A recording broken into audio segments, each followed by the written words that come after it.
Welcome to Hybris Conversations. It is not every day that you get a chance to drive 70 kilometers out of the city to sit in a farmhouse kind of setting and speak to an environmentalist, a man who walks it talk, Professor K. Purushottam Reddy, a name that rings a bell everywhere when it comes to environment. He straddled his entire life in the Osmania University campus, being a part of the political science department, heading it, environmental engineering, and then of course we have various bodies that he was heading at in many points in time. But what is interesting about him is that he's still passionate about it. He still believes that there is a cause for it. Even his PhD, for example, was on how Patancheru was degraded and what happened to the entire area, today what is known as the hotspot. So, what's it about the environment that passionate people? What is it about various aspects of human touch that actually make a difference in ensuring that we leave a better life for our children, for our grandchildren in the future? So, ladies and gentlemen, let's meet Professor K. Purushottam Reddy and ask him all those questions which you would like to definitely ask him. Welcome to the show, sir. Thank you for speaking to us at Hybris Conversations. Professor, you started your early life being very close to nature. That is, you were from an agricultural family from the foothills of Nallamala. Can you take us through those early days and how that contributed to what you're doing today? I come from a village known as Nadimpelli. Nadimpelli and a few other villages, they are in the foothills of Nallamala, Rangapur, Chendapur, Lakshmapur and so on. And as a child, we would be traveling from village to village because most of our family members were in different villages. And we would go deep into the forest, maybe to visit Uma Maheshwaram temple or a visit to Sri Shailam. And that was the time when Sri Shailam dam was under construction. So there was a lot of movement and curiosity, and we would travel just to see the construction work at the dam. And well, that was the time when the Nallamala was very something like an evergreen forest, and there was full of wildlife. I have very good memories of the kind of environment that was. I can call it as a paradise on earth. I think it's got degraded over a period of time. Now we lost as Milton puts it, it is a story of paradise lost. But again, Milton also wrote another sequel. Yeah, and that is Paradise Regained. So we have to regain the lost paradise. So, Professor, when you started your career with Osmania University and you started the political science department there, and then you built it up, but at the same time, at the back of your mind, despite being a professor of political science, you still had the inclination to go for environment. I guess being a professor and being in tandem with the environmental issues, were there any conflict of interest there in the Osmania University campus at that point in time, or were the authorities there comfortable with what you're doing? Actually, political science department has been in existence. It was already there, and they were very eminent people like Professor Rashiduddin Khan, Professor Rajurkar. All-time great professors were there. Who set up the department there? It was there. I only joined the department. You joined them later. Yeah. And I also became a professor. I was the head of the department, chairman, board of studies, all that. Actually, there is no conflict between my main subject, political science, and my passion, that is environment. Because this comes under public policy. And policy science is political science today. In fact, worldwide, political science is focusing more and more on policy science, because it is the policies which are going to shape the destinies of the nations, of the people, of a country, region, whatever. So every policy is important. For example, irrigation policy, industrial policy, agriculture policy, similarly environmental policy.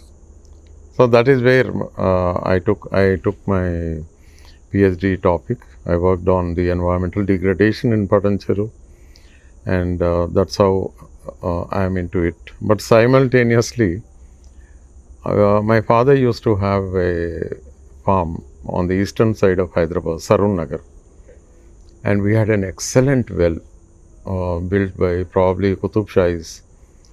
And those days, maybe that was the norm. And the well was so wonderful that an elephant could go down by the steps, drink water or bathe, and then come up. That was the, hugeness of the, it was a huge well, and we had plenty of water in it. The reason is the water table was very high in Hyderabad, and Those days. Hyderabad was a city of lakes, and there were some thousands of lakes around Hyderabad city in the 50-kilometer radius. The groundwater table was very high, and all the wells used to have water. Similarly, in our villages also, every well used to have water.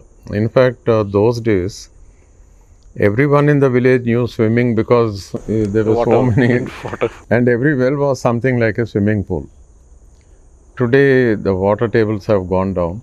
So what happened to that particular well in Sarun Nagar? What happened is there was one industry by name Series, and it was a pharmaceutical chemical industry, and it was polluting. We did not notice until the water in our well became like Coca-Cola color. And thereafter, we had a huge nursery, rose nursery, grape garden. We had mulberry, and everything died. The papayas, the coconuts. Such was the contamination.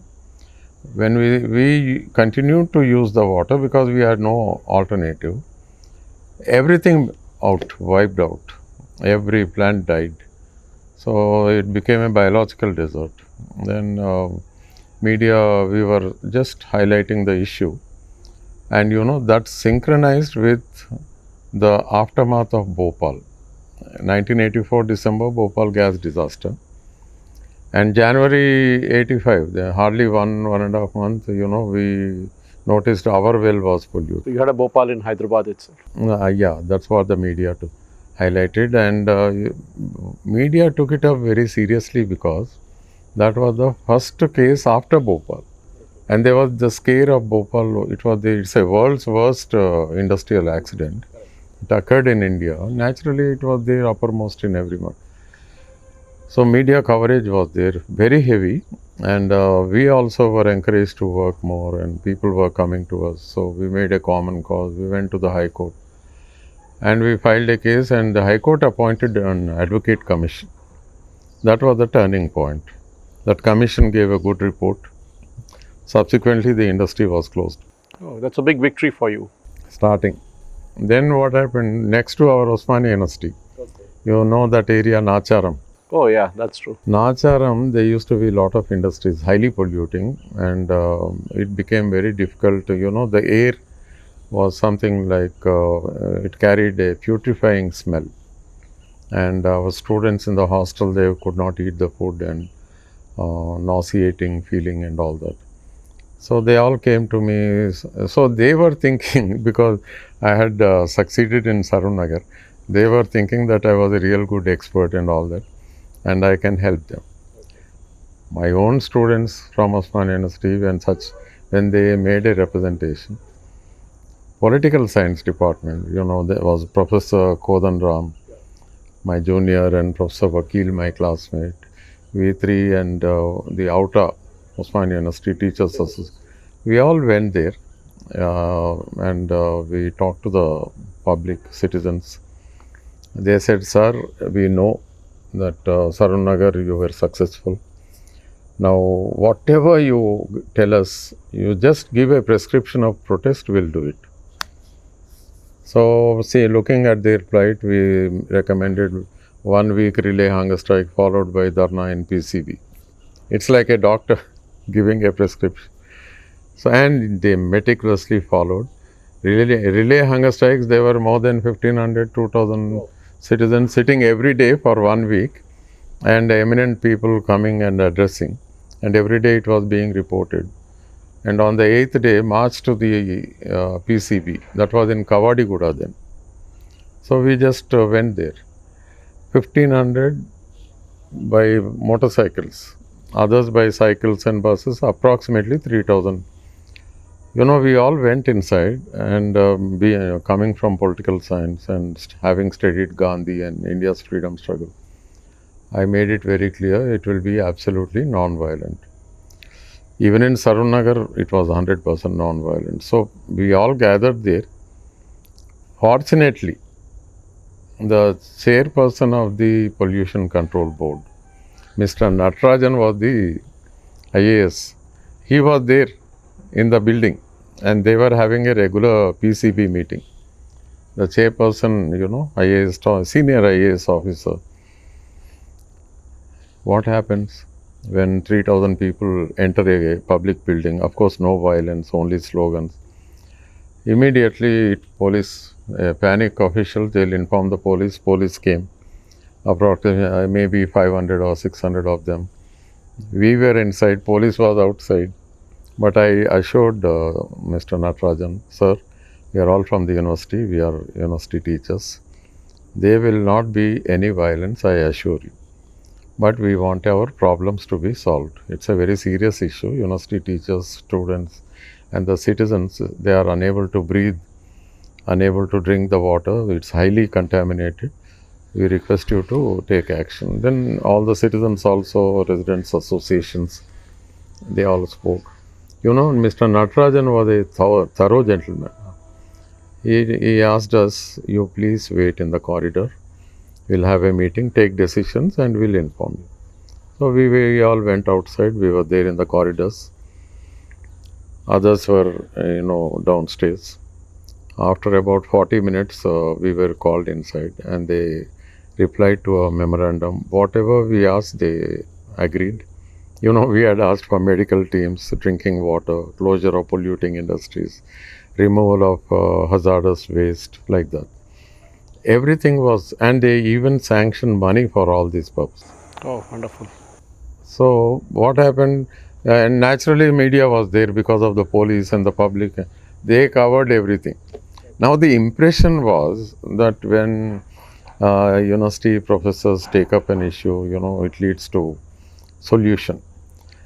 The very next day, people from GD Matla came. Sir, we have the same problem. Then Patancheru people. And that was your PhD. When I was in GD Matla, Patancheru, Dr. Kishan Rao and his team came. He said, sir, what is this? You are here, it's only a small problem. Come to Patancheru, it's hell on earth. So next day we went there. And after that, no returning, because that was the best agitation and tremendous sensitization, pressure on the political system. We made so many reports, and we invited India's who is who to visit Patancheru. For those who don't know much about Patancheru, let me give you a backdrop of it. Hyderabad is home to India's best known pharma firms. But those early days, pharmaceutical industries, especially the lesser known ones, were not really concerned about environment. There was a lot of pollution. And Patancheru at one time, I remember, was listed as a hot spot on earth.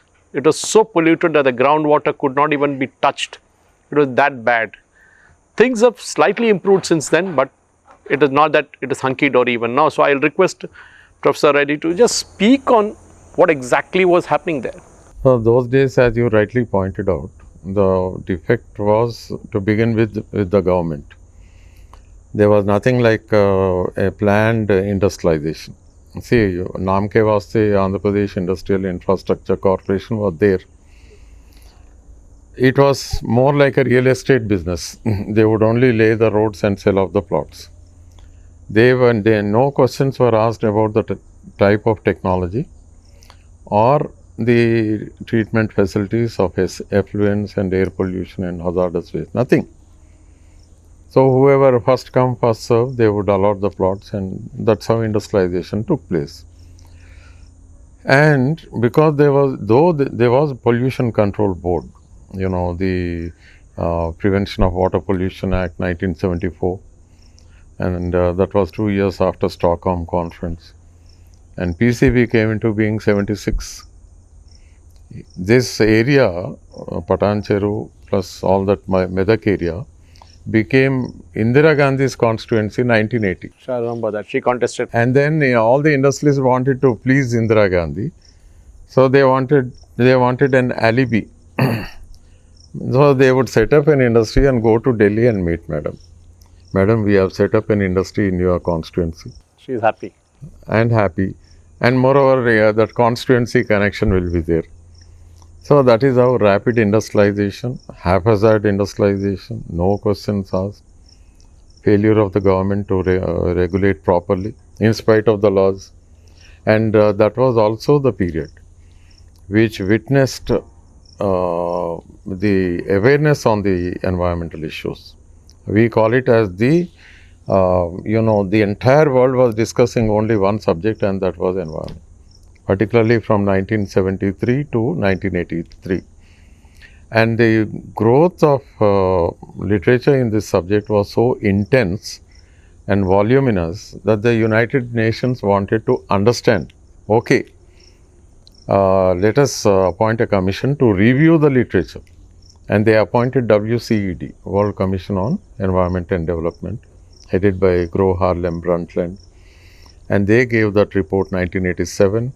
And based on the report, a second global conference was organized in Rio de Janeiro, 1992, where the word sustainable development was released to the world.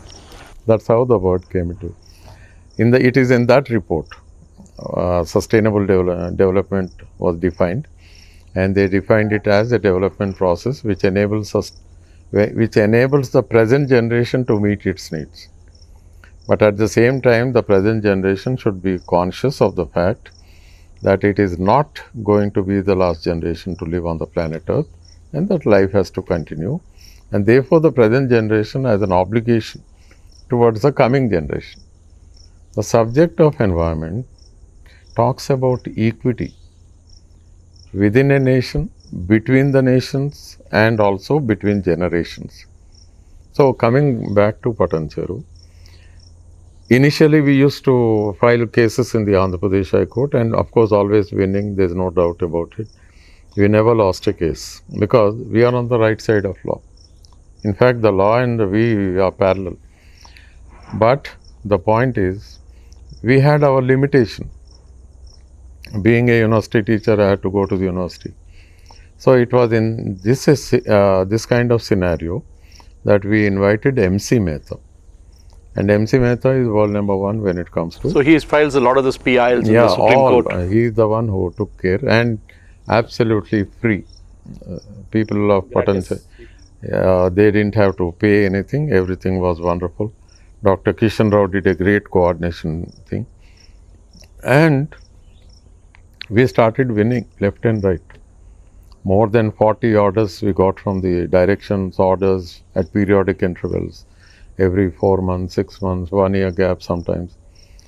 And almost all the leading judges of the Supreme Court visited after retirement, like Justice Kuldeep Singh, Justice Bhagwati, and so Justice, so many other started coming, former Attorney General, Solicitor General, they all came. And New York Times correspondent, News Bureau Chief of Delhi, Madam came and she sat in my class to begin with in the Secunderabad College where I was working then. And after, because we in the university, we have this practice. We never ask, who are you and all that. Anybody is welcome to listen. So she was there, she heard the whole lecture. After that, she disclosed, and we had a big interview. And thereafter, she wrote about 4 articles in New York Times regarding the pollution of Patancheru, on urbanization, everything. Now it went on like this. Then 1986, the struggle against nuclear power plant. And after 2003, we had the struggle against uranium mining in Nalgonda. And last year, 2019, the struggle against uranium mining in Nallamala. So, Professor, here is the thing. Most often, environmental activists or even activists for that matter are considered a nuisance value by the government. Yes. They often think, people like Medha Patkar, for example, the Chipko Andolan, people like you, for example, who really have fought for the issues. Many a time there is a balance that people try to strike. The government says there has to be a balance between development and environment. Because if you can't have only environment going away, if you don't have nuclear plants, then you will have polluting coal power plants. And today, of course, we are moving away from all those into even solar now. The question is, according to you, what is the balance that one needs to strike between an environment that definitely needs to be protected, and what is the difference that you would do in terms of ensuring the development also takes place? Now, actually, this is a global debate. It has nothing to do with Medha Patkar or Purushottam Reddy or anyone. Throughout the world, this discussion is going on. What is development? So, that is why the World Commission on Environment and Development, WCED report. So, it's not just environment, there's also development. It's a beautiful report. After that, United Nations has been continuously working on this subject. And almost every year, so many global conferences of parties. Then we have this United Nations Framework Convention on Climate Change, CBD Convention on Biodiversity. It's going on and on. Similarly, on desertification, on forestry, on population, and on sustainable cities. Now, what happened around 2010? The United Nations, made it very clear. They convened another global conference in Johannesburg, and they came up with a book which says, "The future we want." That is, humanity slowly is coming to grips with this subject, and they are very clear that, okay, this is the kind of future we want. Now, this has been translated into action, and today the world has sustainable development goals. And these goals become operational from 1st of Jan 2016. We are now in the 5th year. How many of those goals? It's about These are 17 goals. 17 goals. Okay. And by 2030, we have to a great extent, we need to realize them. There is no choice. On one side, there is a emergency-like scenario because of climate change. Several countries have already declared climate emergency. It's a very serious problem. Yeah, islands like Maldives and all that are they are supposed going to be to be disappearing submerged forever. after some time. So it is not just submergence of all the low-lying areas on the coastlines of the world. Several islands will be lost forever. This is only the physical aspect of it. But then the air we breathe, for example, Delhi, is it livable? No, not with the stubble burning. I think it's we are now conveniently putting on the stubble. Stubble is the last straw. But what about the weather over Delhi? It is like a lid-like atmosphere. it traps everything. It traps everything, and once again, on one side you have the Himalayas and there is no movement, and it's lid-like, and whatever we generate, all the oxides of carbon, nitrogen, sulfur, etc., they go up to a certain height. Unable to go further, they come again. These are known as inversions. And every time they come down, they become even more toxic. And this, along with the suspended particulate matter of a very small size, 0.25, that's going to be very critical. So, Professor, when it comes to uranium mining, you fought the issue in Nallamala when they started the drilling there. Then there was an exploration that was supposed to be made at Nalgonda district. Yeah.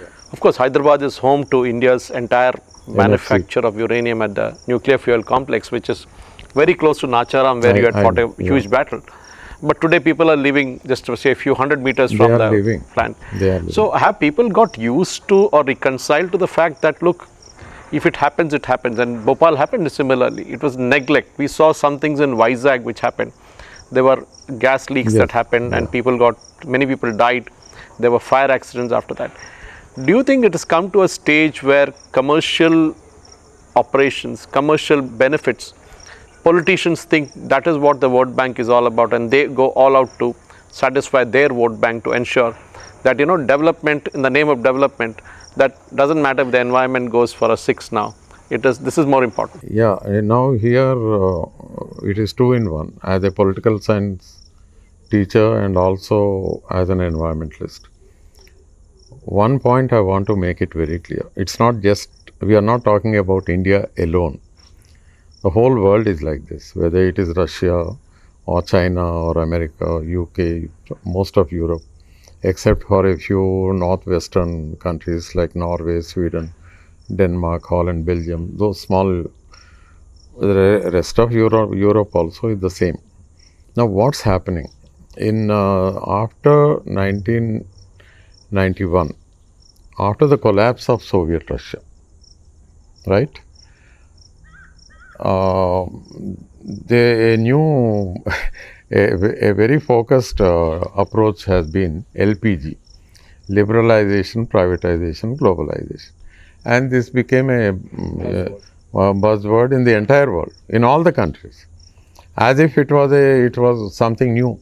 Liberalization, privatization, globalization. And suddenly, in India, the intellectuals, the so-called intellectuals, till then, they were praising the public sector. HMT, BHEL, IDPL, and they were always appreciate public sector is ultimate. It was something like Soviet model. Something like the holy cow. Believe me, from 92, sudden a reversal. All the so-called intellectuals, the planning commission members, everybody, they started finding fault with the public sector. Okay, I'm not saying there are no faults.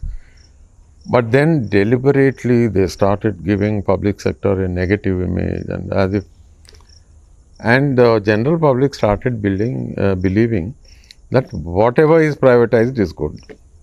Privatization per se was viewed as a solution. Okay, now privatization got a high pedestal, liberalization, privatization, and this became a global phenomenon. To that extent, fine. Now the question is, in India, the states started vying with each other. You come to us, we'll give you so much land, so much of money, no taxes, we'll give you electricity. When we go to a bazaar earlier, the shopkeepers would welcome us. IEA, that kind of a thing we found. And states shamelessly competing with each other, inviting the corporates and thinking that is development. What is development? No state in India has defined. Even Telangana has not defined what development is. Neither the government of India has defined. It's only jobs. I think they only talk about the number of jobs it creates. It is all a figment of imagination. Nobody in this country has ever very clearly explained what development is. They only perceive something to be development, and they want. Now, for example, recently I heard the Environment Minister Javadekar ji, and he was mentioning, in the corridors of Parliament, the Environment Minister goes on to say, I cleared 2,000 projects. He is supposed to protect environment. He is not Minister for Industries giving clearances. He is supposed to be Minister for Environment. And recently, the EIA 2020, the draft EIA. That's being under discussion now. More than 20 lakh people opposed it. I salute the people of India. Sometimes I go into depression thinking that they are not active. But I think with the advent of new technologies, they are able to express their dissent and give. In fact, that's where I need to bring in a particular agitation that actually is still being debated a lot, the Sterlite Industries at Thoothukudi in Tamil Nadu. Yes. Now, overnight, the plant was closed down after a violent agitation. India, from being a net exporter of copper, suddenly became an importer.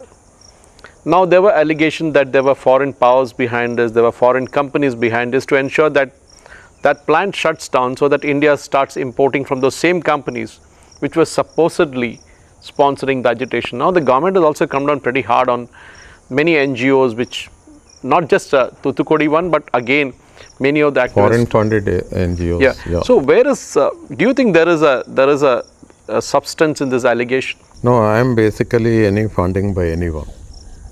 whether it is foreign or local. See, activism cannot be promoted by rival corporates. That's not the approach. It has to be genuine. It should, the concern should emerge from the suffering masses. So, what happens in India is that whenever any foreign agency is funding or helping somebody to raise certain questions, naturally there will be doubts. But as far as I am concerned, in Andhra Pradesh, all our agitations have been 100% successful. The bauxite one in Araku?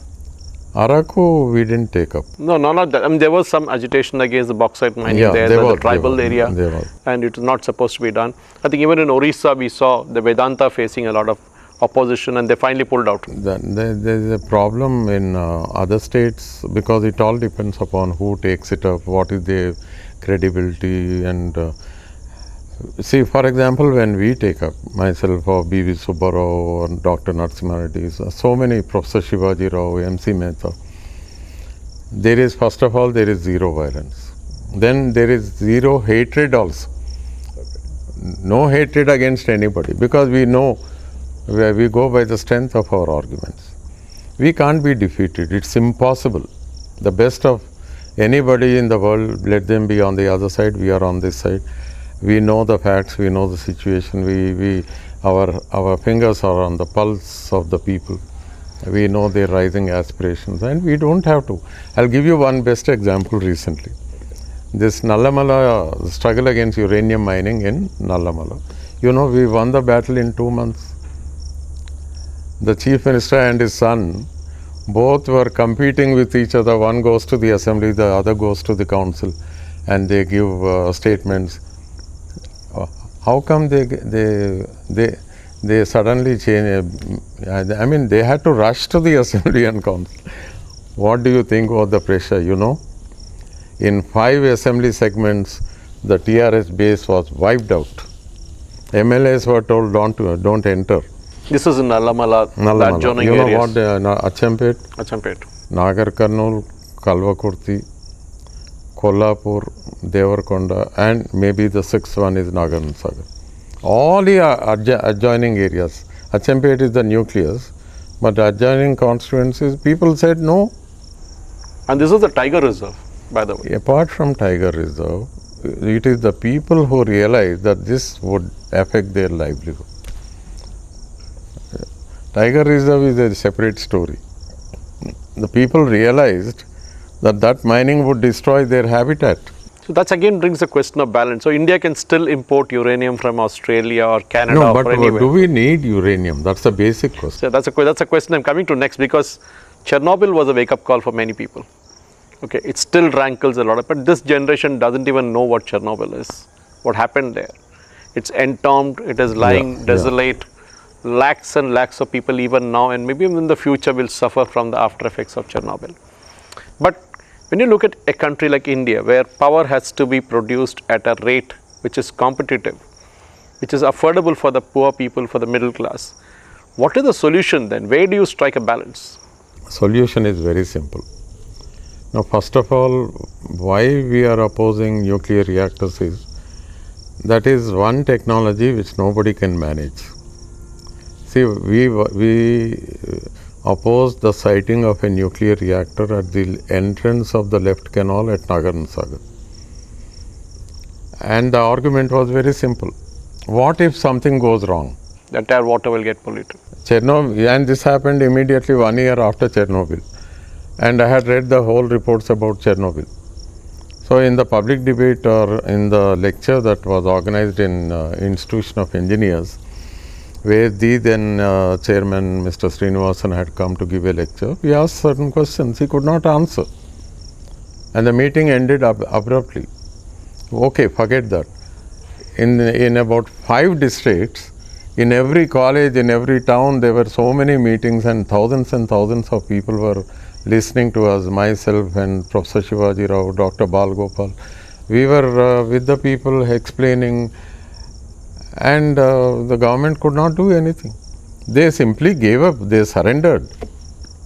Without even one single stone did not fly to break glass of a bus. So moving away from, say, the nuclear reactors, now getting into the Okay, Eastern forget Ghats and the that. Western Ghats. There was a big, sorry, you were saying. I know, no, sorry. Kaiga nuclear power In plant. Rajasthan. You know what happened? Actually, Kaiga is a place where the local language is Konkani. And the people who were opposing were all Bangalore based, Hegde and others. This is in Karnataka, the Kaiga Shivaram plant. Karanth is a very respected figure in Kannada, Dr. Shivaram Karanth. Very respected, a very noble person. But he is a Kannadiga. Whereas the nuclear reactor is going to be located at a place where the locals speak Konkani. And these people could not establish a working relationship with them. And the plant came up. And the plant. So which brings me, There is one word I want to add. There is a word known as technology of protest. Okay. That is the thing which is going to decide whether a movement is going to succeed or not. Simple. What is your technology of protest? You need to connect up with the people. No, I'll tell you. I'll give you two examples. And we were fighting for a canal to irrigate about 3 lakh acres in Nalgonda. And the farmers were all support. Naturally, it is their cause. They would come at a very short interval. They would thousands of them would gather because they knew fully well that if they trust people like Professor Purushottam Reddy, they'll win. So whenever we told them, they would come. And one such meeting was going on when we came to know in 1996 the Lok Sabha was being dissolved, and T.N. Sheshan was the election commission. Wonderful person. I'm a big fan. Then what happened, the news came that the Lok Sabha is dissolved. So immediately I was addressing the meeting and I told them, 5,000 farmers were there. I told them Lok Sabha has been dissolved, which means there will be fresh election. Now you tell me what shall we do? So some of the farm leaders came and spoke and they said, sir, we have given power to TDP, Congress, BJP, CPI, CPM, all of them. None of them could do anything.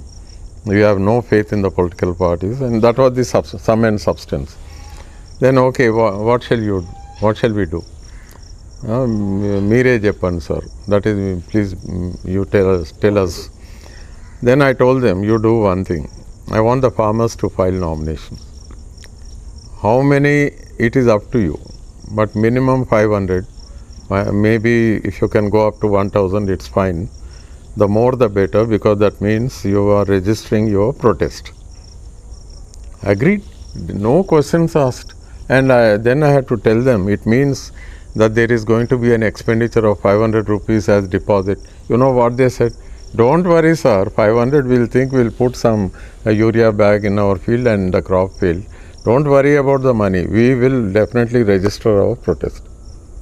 And they filed nomination 740 plus.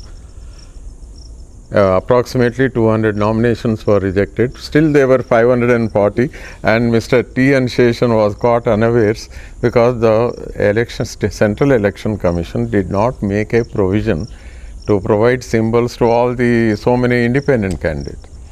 So unable to provide the symbols, the election was postponed, and it was a big slap on the face of Chandrababu Naidu, who was the chief minister here. And you know what? Unable to bear the shame of, he was exposed.